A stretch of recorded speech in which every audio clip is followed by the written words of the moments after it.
Wabarakatuh. Waalaikumsalam warahmatullahi wabarakatuh. Bagaimana kabar kalian pada hari ini anak-anak? Baik. Alhamdulillah. Sebelum saya mulai pembelajaran, adakah siswa yang tidak masuk pada hari ini? Kakak ada. Ada siapa? Afif di kegiatan OSIS dan Givano di kegiatan OSIS. Dan Oh ya, sekarang kita berdoa terlebih dahulu yang dipimpin oleh Mas Aprilio. Sebelum pelajaran dimulai, mari kita berdoa terlebih dahulu. Berdoa mulai.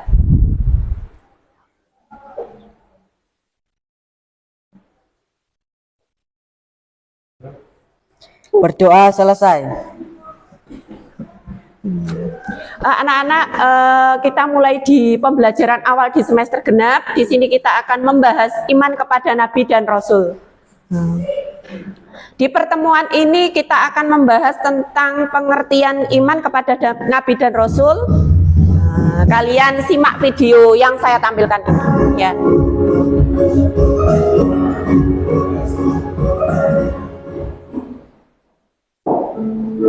Assalamualaikum warahmatullahi wabarakatuh. Selamat datang kembali di video belajar hari sekarang pada kali ini adalah iman kepada Nabi dan Rasul.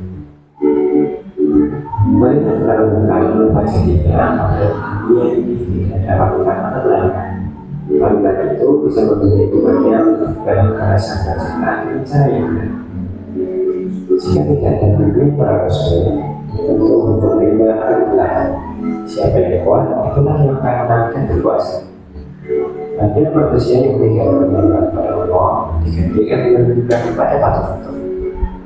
Saat itulah kehidupan manusia penuh dengan kesalahan, kebohongan, dan kejahatan, khususnya di bidang rupiah, ibadah syariat, muamalah, dan akhlak. Manusia Allah yang tidak menghendaki manusia hidup dalam kesalahan, kebohongan, pertengkaran, dan pertikaian. Dia mengutus para nabi dan rasulnya untuk menyelamatkan kehidupan umat manusia dari bencana kehidupan yang sangat fatal tersebut. Mereka diberi tugas untuk mengingatnya agar kembali kepada Allah Subhanahu wa Ta'ala. Nah, siapakah mereka yang disebut Nabi dan Rasul? Berikut ini pengertian Nabi dan Rasul yang disampaikan oleh Syekh Muhammad bin Shalih Al-Utsaimin. Nabi adalah seorang yang diberi wahyu oleh Allah dengan syariat tertentu, namun tidak diperintahkan untuk menyampaikannya. Akan tetapi mengatakannya sendiri tanpa ada keharusan untuk menyampaikannya. Sehingga di sini Nabi berkata sebagai seorang perantara. Kita merasakan tanpa mereka harus menyampaikan apa yang benar. Sementara Rasul adalah seorang laki-laki yang mendapat wahyu dari Allah dengan suatu syariat dan dia diperintahkan untuk menyampaikannya dengan mengamalkannya. Bedanya di sini Rasul diperintahkan untuk menyampaikan apa yang disampaikan Allah Subhanahu wa Ta'ala. Nah, jadi Nabi menulis para Rasul, tetapi Rasul sudah menulis seorang lagi. Iman kepada Rasul memiliki makna yakni meyakini dengan sepenuh hati bahwa Allah telah mengutus para Rasulnya untuk menyampaikan wahyu kepada umatnya. Allah berfirman dalam surat Al-Imran ayat 164 yang artinya sesungguhnya Allah telah memberikannya kepada orang-orang beriman.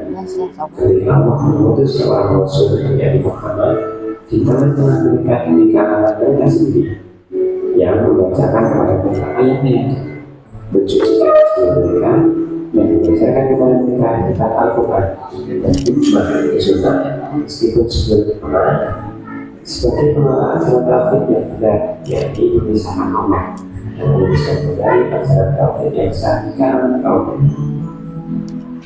Yang kedua, sebagai pembawa kepada dia bahwa adalah Allah bertahan telah akan mendapat balasan mereka di surga. Yang ketiga, sebagai pemberi pegangan bahwa manusia yang berikan berbuat kejahatan, maksiat dan menganiaya yang akan mendapat balasan dari neraka. Yang dapat membina kehidupan manusia akan mengharapkan apa yang berbeda. Jadi di sini tugas para rasul yang pertama melakukan tauhid, yang kedua memberikan bimbingan orang bertahan, yang ketiga memberi peringatan untuk orang yang bermaksiat meninggalkan.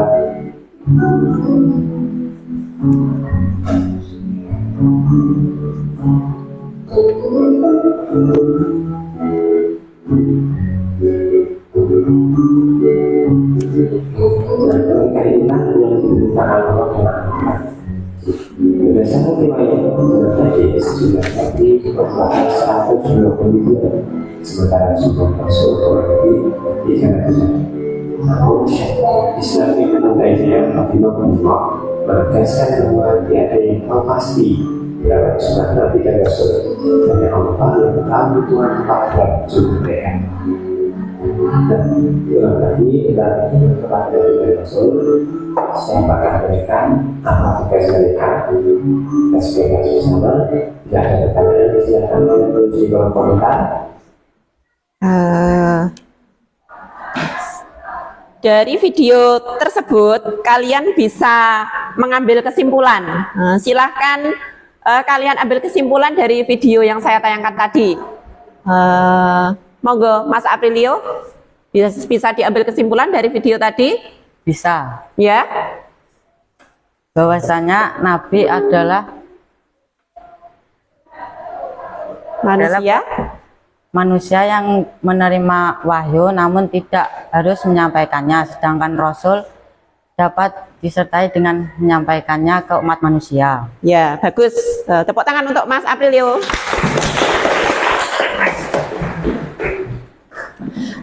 Dari Mas Aprilio tadi, pengertian dari Nabi dan Rasul. Nabi mendapatkan wahyu dari Allah dan tidak menyampaikan, tidak mempunyai kewajiban untuk menyampaikan kepada umatnya. Sedangkan Rasul adalah menerima wahyu dari Allah untuk dirinya sendiri dan untuk disampaikan kepada umatnya. Lalu di sini tadi ditayangkan juga ada 25 rasul yang 25 nabi yang kita yakini. Ada 25 nabi yang kita yakini. Nah, ini sudah kalian pelajari sebelumnya. 25 nabi. Nah, coba kalian nyanyikan dari Nabi Adam. Nah, mulai ya. Bisa? Nah, bisa dimulai?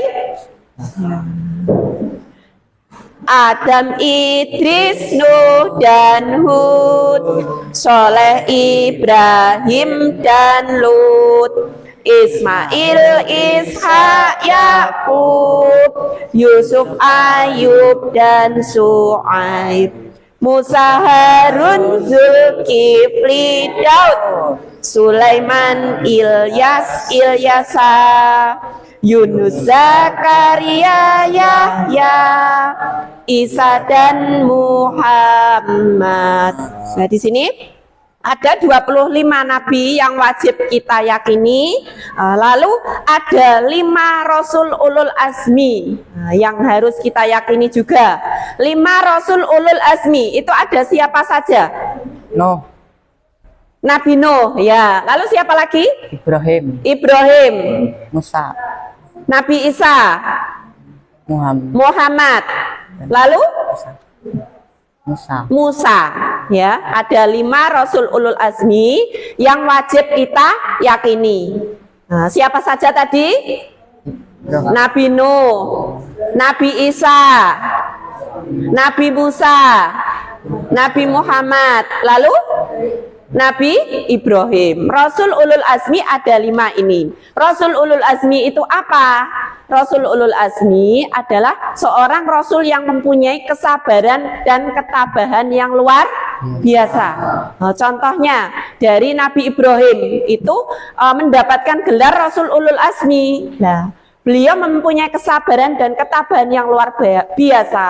Pada waktu itu Nabiullah Ibrahim itu dibakar di dalam api oleh Raja Namrud. Tetapi Nabi Ibrahim ternyata tidak bisa terbakar. Jasadnya masih utuh, yose urip cah.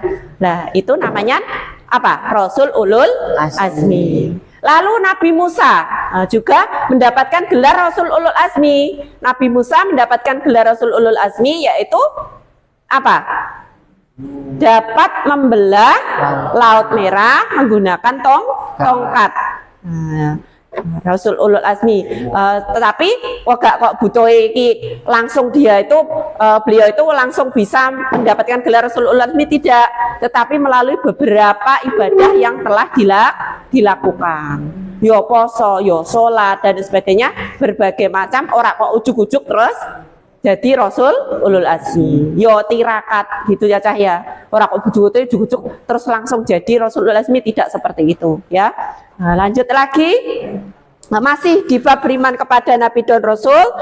Dari video tadi, apa saja yang bisa kalian yang belum kalian pahami? Yang belum kalian pahami apa saja? Nanti kalian tuliskan di sini ya. Yang belum dipahami dituliskan di sini dan tuliskan satu. Jadi satu nanti yang belum kalian pahami dan satu lagi, satu sifat wajib dan artinya. Gitu ya. Paham? Misalnya saya belum paham tentang Rasul Ulul Azmi. Gitu nanti ditulis ya. Jadi macam-macam dari sifat tadi, ada sifat wajib, ada sifat mustahil, dan sifat jaiz. Ada 3 ini. Di buku paket sambil nanti dipelajari. Sifat wajib ada apa saja? Sidik, amanah, tablik, fatona. Sidik itu artinya apa? Jujur. Sidik artinya benar atau jujur. Terus amanah artinya dapat dipercaya. Terus tablik artinya menyampaikan. Fatona cerdas atau pintar. Nah, jadi seorang nabi atau rasul itu mempunyai 4 sifat wajib ini. Gak mungkin. Terus sifat mustahil, sifat yang tidak mungkin ada pada nabi atau rasul. Sifat mustahilnya apa? Kitman, balada, terus khianat, Isip. lalu apa lagi? Isip. Kizib. Nah, nanti kamu tuliskan yang anak laki-laki sifat wajib, yang anak perempuan nanti menuliskan sifat mustahil, gitu ya, ditulis di sini, ya. Terus tuliskan satu yang belum kalian pahami dari pembelajaran hari ini, gitu ya. Nah, lanjut lagi. Tadi sifat wajib, sifat mustahil, yang ketiga sifat jaiz. Sifat jaiz ini sifat yang pasti ada. Atau sifat yang boleh ada pada nabi atau rasul, boleh ada. Nah, itu namanya sifat jaiz atau disebut iradul basyariyah. Iradul basyariyah itu apa? Jadi seorang nabi atau rasul itu mempunyai sifat manusiawi. Contohnya apa? Merasakan sedih, merasakan sakit, lapar. Lalu juga beliau itu bekerja, berdagang. Nah, seperti Rasulullah juga pada zaman dahulu itu Rasulullah berdagang, menggembala domba. Ya, itu manusiawi. Dia juga beliau itu bekerja, juga merasakan lapar, merasakan sakit. Itu namanya sifat iradul basariyah. Lalu juga menikah, mempunyai keturunan. Itu namanya sifat manusiawi atau iradul basariyah. Itu ya. Mungkin dari sini bisa kita ulangi lagi. Sifat para nabi dan rasul ada 3. Tadi apa? Sifat wajib, sifat mustahil, sifat jaiz. Enek 3 iki. Gitu ya. Nah, coba ini nanti laki-laki menuliskan sifat wajib. Sifat wajib dan satu yang belum kalian pahami dari pembelajaran hari ini ya. Kertasnya warnanya enggak sama, enggak apa-apa ya.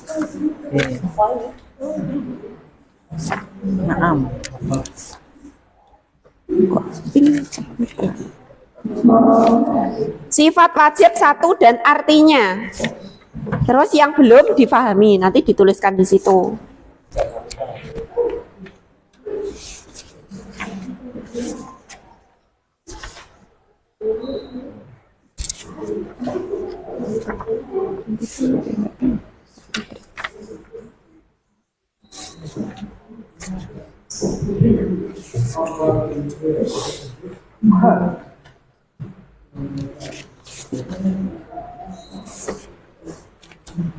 Silakan ditulis yang putri sifat mustahil dan artinya, yang putra sifat wajib. Ini satu. Kurang 3 ya.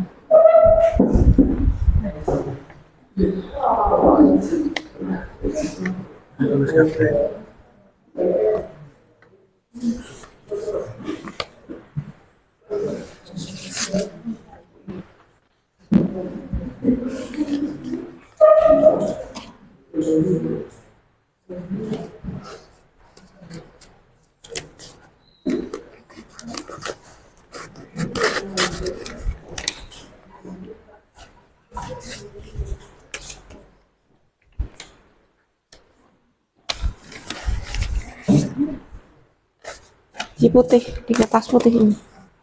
Sudah? Sudah ditulis?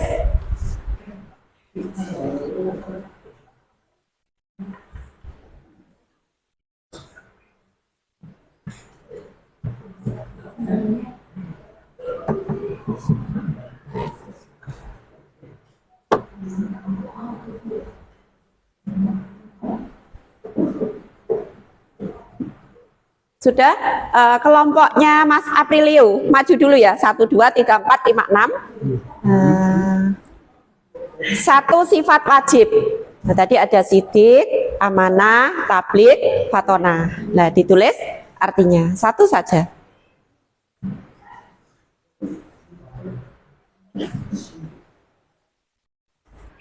Sudah? Sudah?